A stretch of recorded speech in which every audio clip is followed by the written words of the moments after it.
আজ আপনাদের সাথে মাংসের পুর ভরা খুবই ইউনিক একটা মজাদার পাস্তার রেসিপি শেয়ার করছি। অনেস্টলি বলতেছি, আমি যত পাস্তা খেয়েছি এর মধ্যে এই পাস্তাটি সবচেয়ে সেরা। এই পাস্তাটা যে কতটা মজার তা আপনাদেরকে বলে বোঝানো যাবে না। তাই সবাইকে রিকোয়েস্ট করছি, রেসিপিটা ফলো করে সবাই বাসায় একবার বানিয়ে খেয়ে দেখবেন। এখানে 1 কাপ আটা নিয়েছি, এর মধ্যে দিচ্ছি সামান্য লবণ। এখন অল্প অল্প করে নর্মাল পানি দিয়ে আমি একটা শক্ত ডো তৈরি করে নিচ্ছি। ডোটা যেন কোনোভাবেই নরম না হয় সেদিকে খেয়াল রাখতে হবে। এই পাস্তার জন্য শক্ত একটা ডোই তৈরি করতে হবে। আমার ডোটা তৈরি করা হয়ে গেছে। এখন এটা আমি এক সাইডে রেখে দিচ্ছি।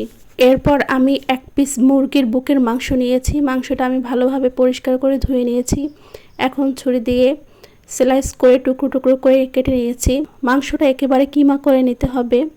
দেখুন আমি কীভাবে মাংসটা কিমা করে নিচ্ছি। মাংসটা কিমা করা হয়ে গেছে। এখন একটা বাটিতে তুলে নিচ্ছি। এর মধ্যে দিচ্ছি 1/2 চা চামচ মরিচ গুঁড়া, 1/2 চা চামচ আদা রসুনের পেস্ট, 1 চা চামচ সয়া সস। আমি মাংসটা ভালোভাবে মেখে নিচ্ছি। মাংসটা মাখা হয়ে গেছে। এখন এটাও এক সাইডে রেখে দিচ্ছি। এরপর আমি যে ডোটা তৈরি করে রেখেছিলাম তা থেকে একটা বড় রুটি বেলে নিয়েছি। এখন আমি ছুরি দিয়ে 1 ইঞ্চি পরিমাণ গ্যাপ রেখে রেখে লম্বা লম্বা করে রুটিটা কেটে নিচ্ছি।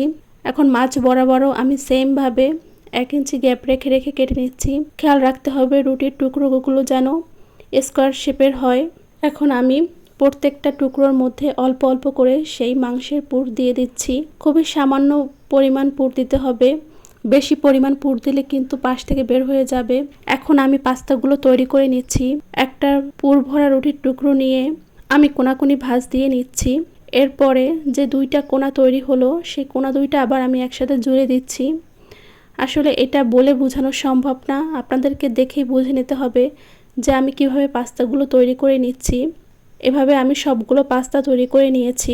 এখন আমি পাস্তাগুলো সিদ্ধ করতে চলে যাচ্ছি। চুলায় একটি প্যান বসিয়ে একটু বেশি পরিমাণ পানি দিয়ে নিয়েছি। এখন এর মধ্যে দিয়ে দিচ্ছি সামান্য লবণ, 1 টেবিল চামচ পরিমাণ সয়াবিন তেল। তেলটা দেওয়ার কারণ হলো এতে করে পাস্তাগুলো সিদ্ধ হওয়ার সময় একটার সাথে আরেকটা গায়ে লেগে যাবে না, ঝরঝরা থাকবে। এখন আমি একে একে পাস্তাগুলো দিয়ে দিচ্ছি। পাস্তাগুলোর মধ্যে যেহেতু মাংস দেওয়া তাই একটু সময় নিয়ে ভালোভাবে সিদ্ধ করে নিতে হবে। আমি 5 থেকে 6 মিনিট পাস্তাগুলো সিদ্ধ করে নিচ্ছি। দেখুন পাস্তাগুলো কিন্তু একটাও খুলে যায়নি, সবগুলো পাস্তাই আস্ত আছে। পাস্তাগুলো সিদ্ধ করা হয়ে গেছে। এখন পানি ঝরিয়ে তুলে নিচ্ছি। এই পাস্তাগুলো আর ধুয়ে নেওয়ার প্রয়োজন নেই, একটু ঠান্ডা করে নিলেই হবে। চুলায় একটা প্যান বসিয়ে দিয়ে দিচ্ছি 1 চা চামচ রসুন। রসুনটা আমি একটু ভেজে নিয়েছি। এর মধ্যে দিচ্ছি 1 টেবিল চামচ সয়া সস, 1 টেবিল চামচ চিলি সস, 1 টেবিল চামচ টমেটো সস। সব কিছু এখন আমি নেড়ে ভালোভাবে মিশিয়ে নিচ্ছি।